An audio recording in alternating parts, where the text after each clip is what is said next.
Welcome to the Social Mojo podcast, the place where entrepreneurs and creatives come to discover the secrets behind building a powerful, engaging brand without spending a fortune.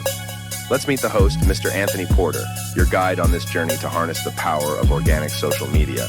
In each episode, we dive deep into the strategies that work, sharing insights, actionable tips, and success stories from experts and trailblazers who've done it all. From planning your content with precision, growing your audience authentically, to monetizing your passion effectively, we've got you covered. So, whether you're just starting out or looking to elevate your social media game, stay tuned. Because here at the Social Mojo podcast, we're all about making your brand unforgettable organically. What's going on, everyone? It's day 10. We are back in the building. Today, we are going to talk about, or we're going to tackle that burning question that everyone or every podcaster seems to have. And that question is, how do I monetize my podcast? Now, before we go any further into this, let's be clear about something. It is a misconception to that question, so we need to clear that up. Asking how to monetize my podcast isn't a useful question. It's like really out there. It's really vague. What you don't understand is at the moment, is your podcast considered monetized?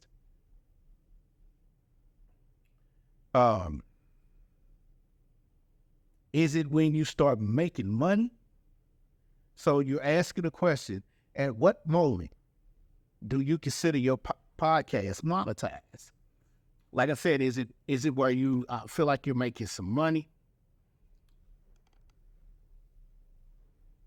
Feel like you're making a little bread? Or could it be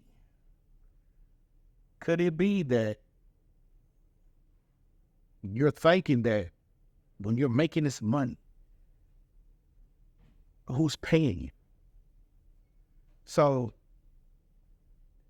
if you make some bread, who's paying you to do all of this, right? So here's the reality. Podcast monetization boils down to getting your listeners to buy something, period. Whether you have a paid course, whether you have a masterclass, a webinar, a challenge, a cheat sheet, an ebook, whatever you have to sell. If you can get your listeners to purchase, then that's when you start monetizing, because that's when you start making money.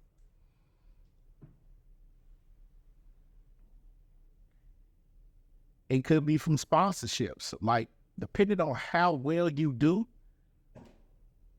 determines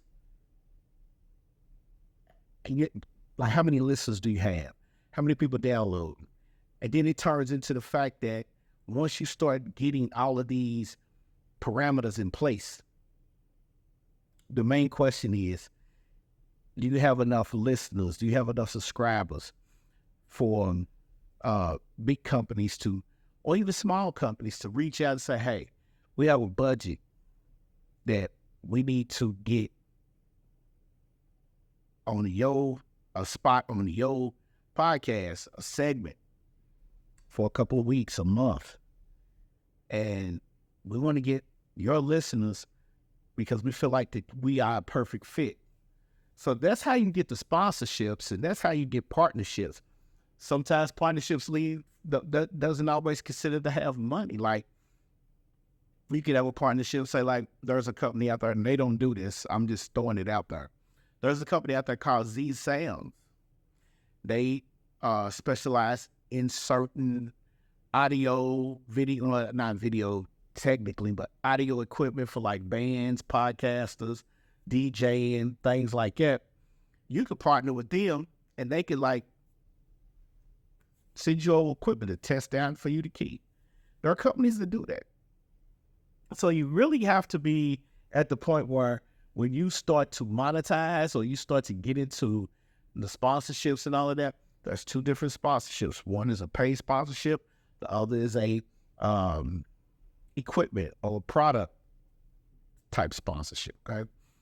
Now, but ultimately, every form of monetization comes down to influencing purchasing decisions. So if you have a product and that product is you're influencing somebody to purchase this product, you're monetized. All right. If someone is paying you to do a 30-second or 10-second, 5-second advertisement on your podcast, prime example. All right.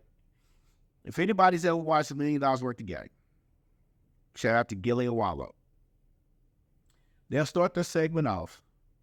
And when they start their segment off, then it turns and goes into their break. Like they'll be right in the middle of a session. And then I was watching it one night and Gilly just popped out of nowhere and was like, yo, if you having one of those moments, I'm not going to say the brand that they're using because I'm not getting paid for it, but they are being paid by, sponsored by a liquor company. So that liquor company pays them. I don't know the amount, but they pay them to literally,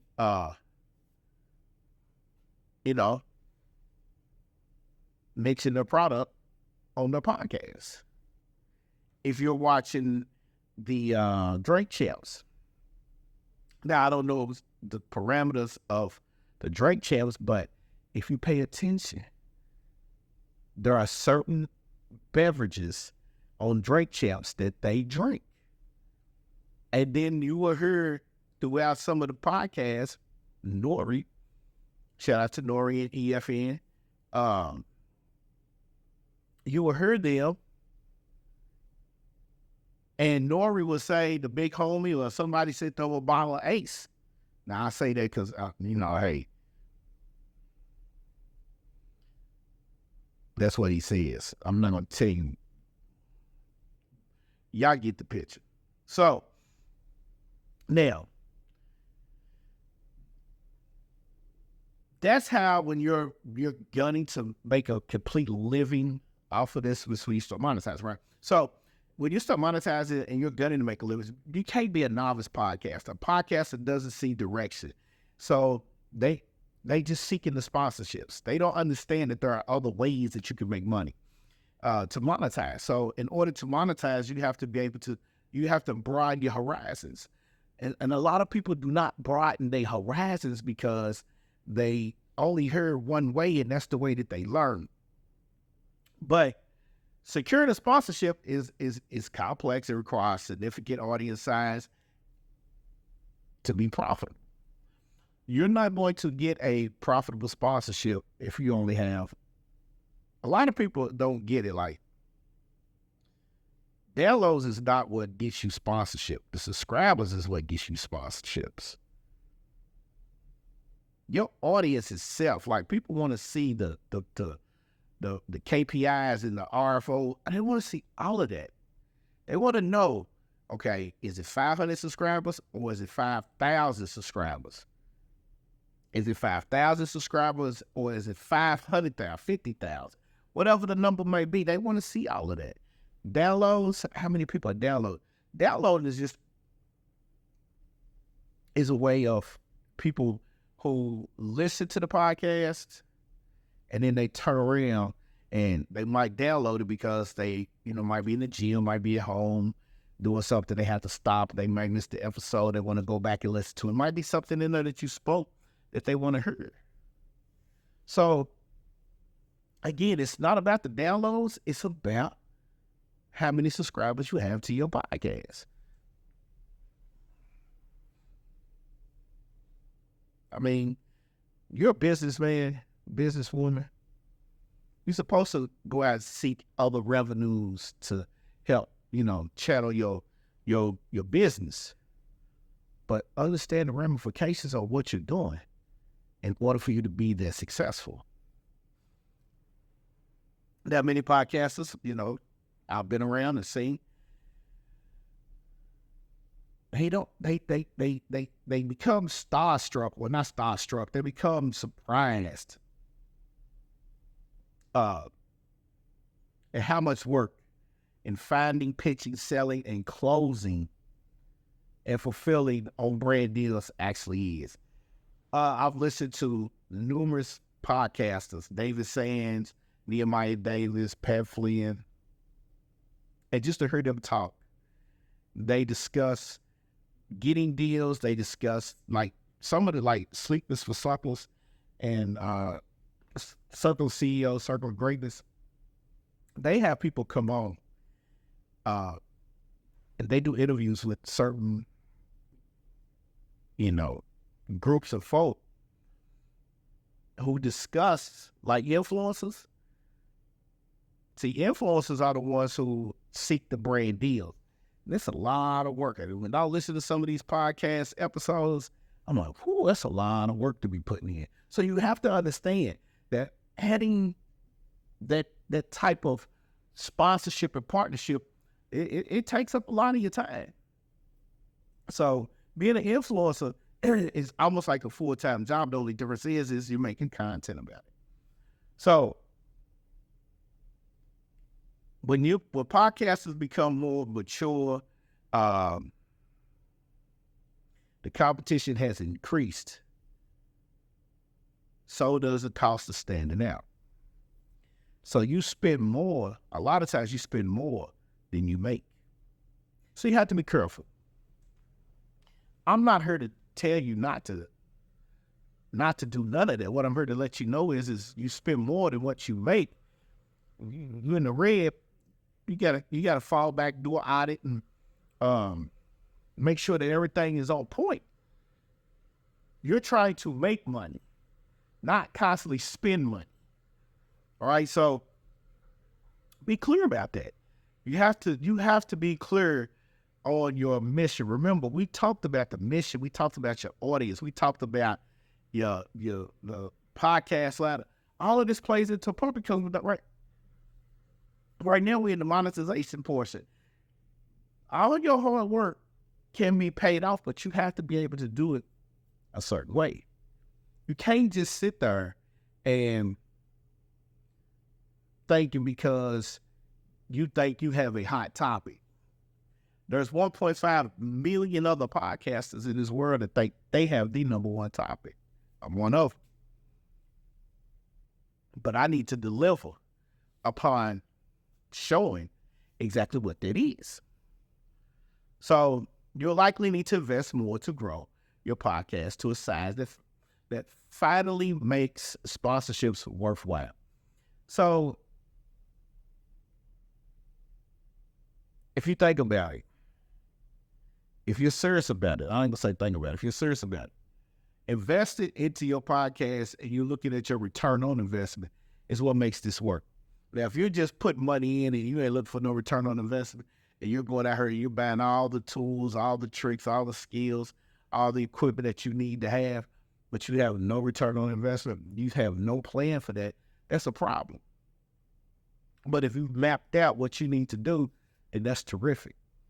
A lot of people don't understand that. That's perfect. So sometimes you have to invest, but don't go overboard. Invest in increments. Be smart about your investment because it's not just about growing to earn from sponsors. It's about earning to grow. So again, you got to remember, you don't want to spend money to grow. You want to make money to grow. Now you're going to have to spend a little money. See, back in the day, it's funny that this is a part of this particular episode. Back in the day, I had someone tell me that in order to start a business, you should be able to start your business for free. And I'm thinking, foul.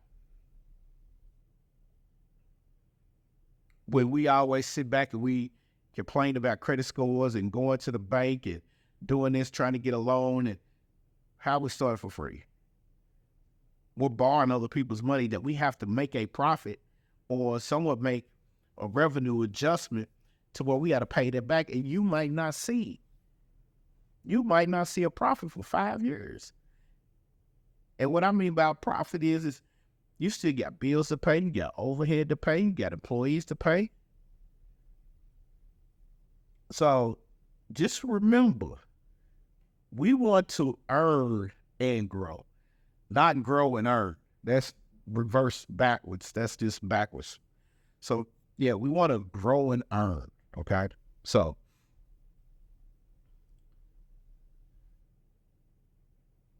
we know that monetization is about growth.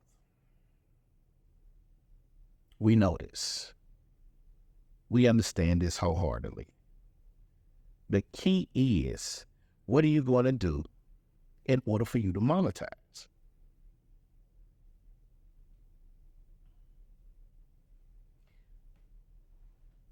You have to add revenue streams to your main revenue stream.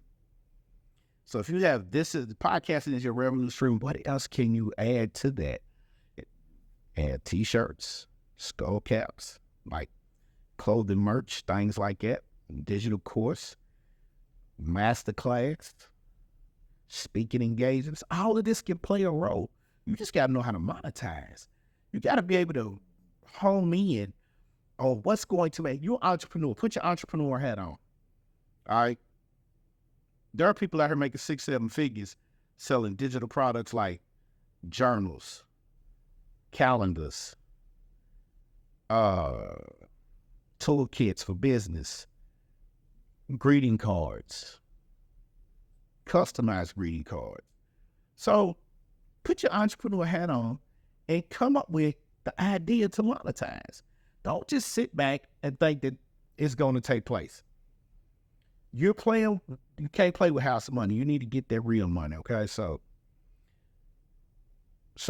what can you say to your listeners? Well, we talked about that. We just talked about that. Options include, but not limited to, digital products, services like done-for-you services.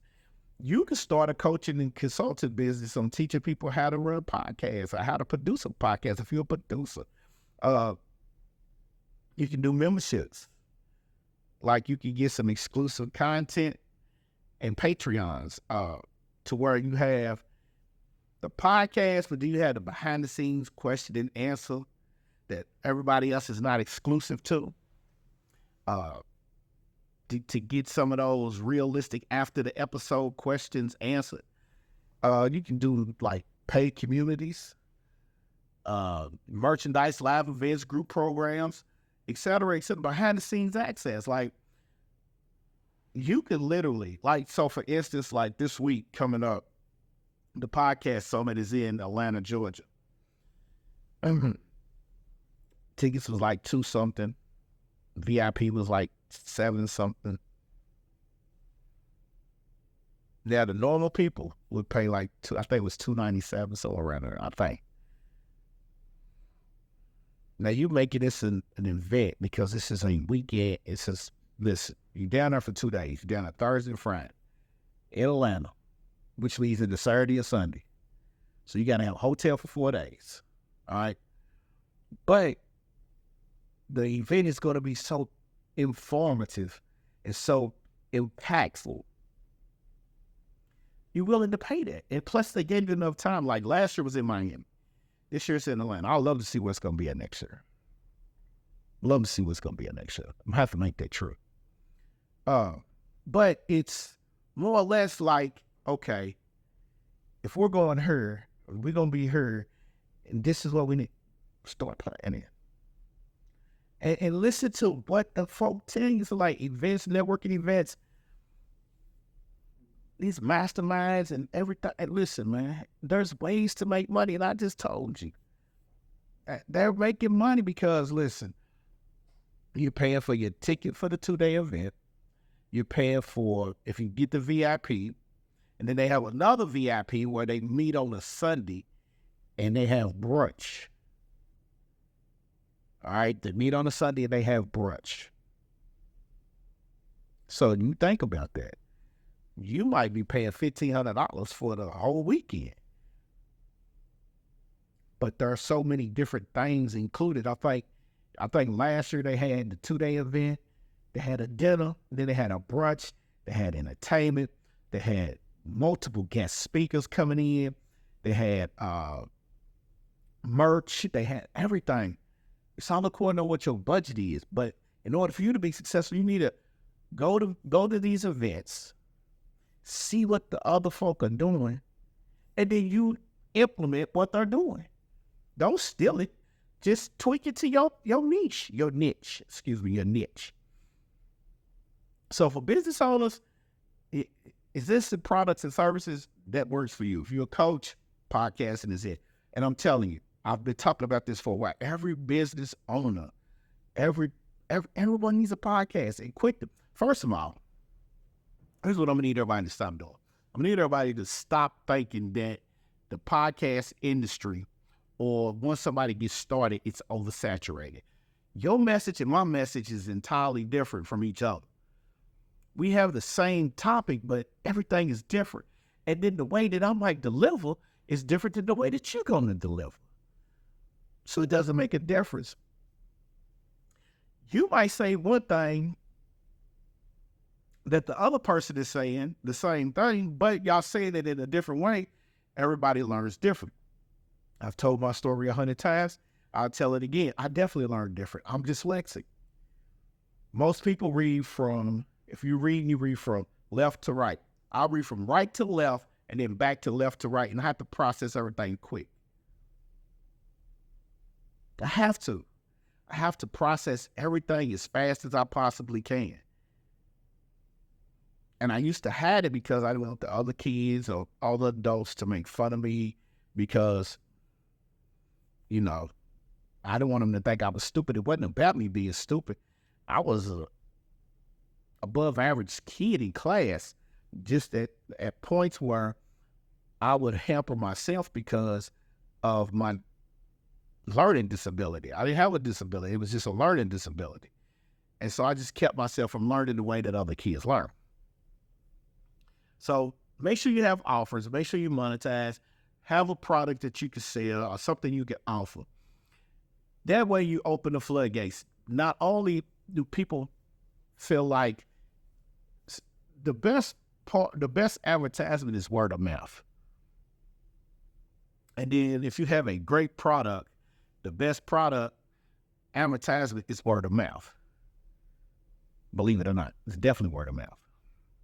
So let's be clear and understand that when you're trying to monetize, have something that you can offer to your community, to your tribe, to your following. And then don't be salesy. First of all, don't be salesy, because everybody could have, everybody, first of all, is not a salesperson. But at the same time, everybody does not always want to have something sold to them too. So you got to figure out how you talk to them, how you position yourself, and how you get to the point to say, oh, by the way, got this little micro course, little master class, $97, you know. You want to get it, click the link below. And that's how you do it. You have a whole full-fledged conversation, and then out of nowhere, you just drop, boom, and let them know. All right, so try out different ideas and see what works. And once you start to see what works, you will understand that monetization is not just about sponsorships. Monetization is if you have something that you want to offer to your people, to your tribe, to your community, and they purchase it from you, that's when you start making a lot of money. All right. So, but above all else, the most important thing to take away from today's lesson is that monetizing your podcast by getting your listeners to buy stuff. That's it. All right. So once you know what to sell to your listeners, the final piece of the podcast ladder is knowing two things: when and how. When within your episode to put your CTA and how to sell stuff without being salesy. So those two lessons will be coming to you pretty soon. That's going to be day 11 and 12. And that's it. We're going to wrap it up today. All right. Just wanted to make sure we got the information to you. 12 days of podcasting. Be sure that you literally take, and if you missed any other days, go back and listen to all 12 days. From start to finish. All right. So I'm going to see y'all when I see. I'm giving this away for free, so I don't have nothing to sell. All I want you to do is start your podcast, learn how to monetize, and learn how to get your audience, be successful, shout me out. And I'm going to holler at y'all in a little bit. All right, man, peace. And that wraps up another episode of the Social Mojo podcast. Thank you so much for tuning in and spending your time with us today. We hope you found our conversation insightful and engaging. Don't forget to subscribe to the Social Mojo podcast on your favorite platform, and be sure to download the episodes so you never miss out on our latest content. Your support means the world to us, and it helps us continue bringing you great discussions every week. A special thank you to our incredible executive producers, Sincere and Charlie Straughter, Rhea Cash, and Theory Porter. Your vision and dedication make this podcast possible. Remember, the Social Mojo podcast is a proud part of the Amplified Pod Academy, where we strive to amplify voices and share stories that matter. Until next time, stay connected and keep the mojo flowing. Bye.